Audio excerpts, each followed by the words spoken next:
Once you understand how the ego functions, can no longer manipulate you, then you can do anything that's important to you. What are you supposed to study? It's not Buddhism, it's not the Quran, it's not science, it's not engineering, whatever. It is your ego. Notice, when your parents send us to school to study anything and everything except our ego. Because we're told studying the ego doesn't pay. The ego should be worshipped. It's not supposed to be studied. So, noble-hearted people, when they study the ego and thoroughly understand the ego, what happens to them? When you understand your ego, you become so dangerous because you can easily manipulate other people's ego. Then you can figure out people so easily, and you can make so much money if you want to. You can marry them, you can con them, you can schmooze them, you can do all sorts of things to people. So contrary to proper belief, when you have understood your ego, either you can become a real asset to society, or you become a real menace to society. It's your choice. If you recognize it, you can do good or evil at will. When you don't recognize it, the ego controls you. So the question would be, how do you control your ego? No, how to understand your ego. You understand the ego cannot manipulate you anymore. You are the boss now, not your ego. Here's what happened to ordinary people. Ordinary people don't realize that it's the ego who is in charge, not the thinking mind. You think you can figure things out? Everything is logical to you. For example, when you ask, why did you decide on that? Why did you do that? I said, well, I thought about it, and makes sense to me. This is the most logical thing for me to do. What is that exactly? What are they saying? They're selling to us. They're justifying themselves, that's all. But in truth, what really happened for most of us is that when we make up our mind, more than 50% of the time is emotional decisions. We only use our logic to justify after, not before. That's the nature of the ego. We claim to be logical animals, but actually our decision making is mostly emotional. Look how we got married, guys, and then we regret later because, why did I think about these issues? When you can figure out your own ego, your ego can no longer manipulate you. And you can see other people's ego manipulating them and others, but they cannot manipulate you anymore. Then you can do anything that's important to you. Because then you decide what's important to you, not your ego or not your mother's ego. Someone else's ego tells you what's important. You decide what's important for yourself. That's called wisdom. Have you noticed? I don't know about you. I grew up and I said, I want to become rich. It wasn't me. I had to be successful. So I spent half of my life trying to be successful, trying to make money, trying to have all these things. Because this is what everyone else was doing. That's what you ask them and say, that's what I'm supposed to do. This is what the meaning of success. This is the meaning of life. It's always someone else's ideas we picked up from, and we follow it, spend our lives pursuing it. At the end of our lives, then you find out, what the heck happened? I'm divorced 4 times. My body is riddled with sicknesses that are incurable.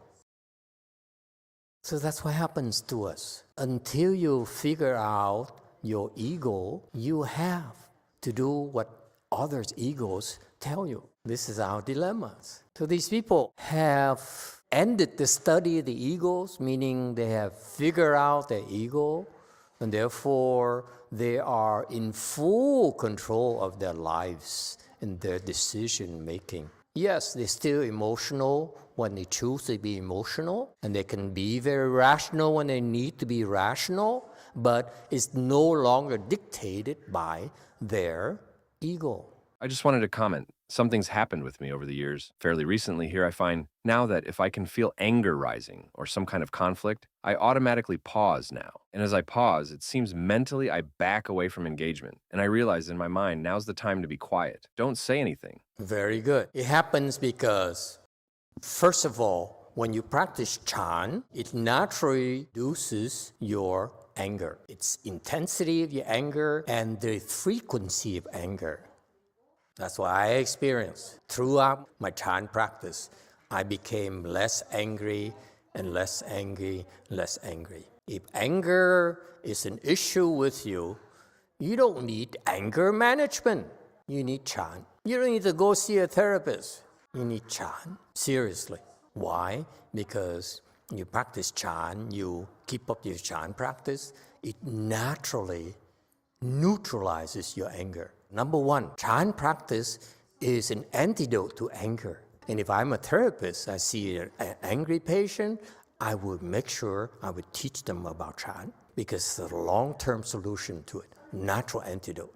And that's what the therapist is discovering. Whatever you teach, mindfulness, meditation, or weird meditation, it doesn't matter. That works. But Chan is the most powerful way to control your anger, to quell it. The more you practice Chan, the more your anger, less frequent it is and less intense it is. And number two, as you improve to the next level, and then it further reduces the anger. So naturally, as you make progress, the anger is lessened and the ego shrinks.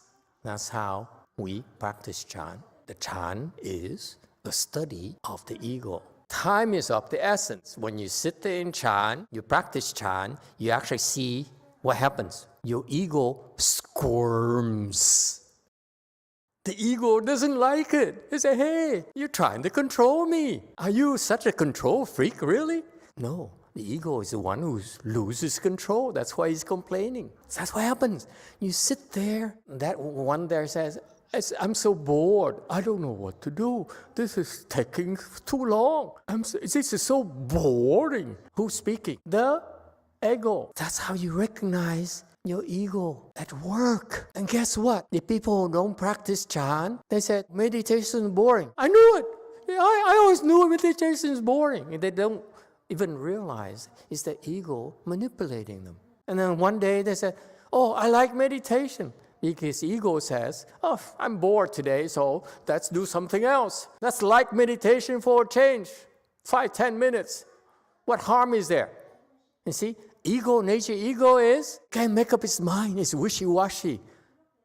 Is it possible to end our kind of ego, or is it just part of you? No, you can put an end to it. Once you understand how your ego functions, then you have ended your study. It can no longer manipulate you. Such fundamental knowledge. By the way, folks, this is the first time I explain to you that way, because all the Buddhist teachings from China, from India, never explain it this way at all. They always said, oh, you're supposed to have ended all studies, but never explained to us what we're supposed to study.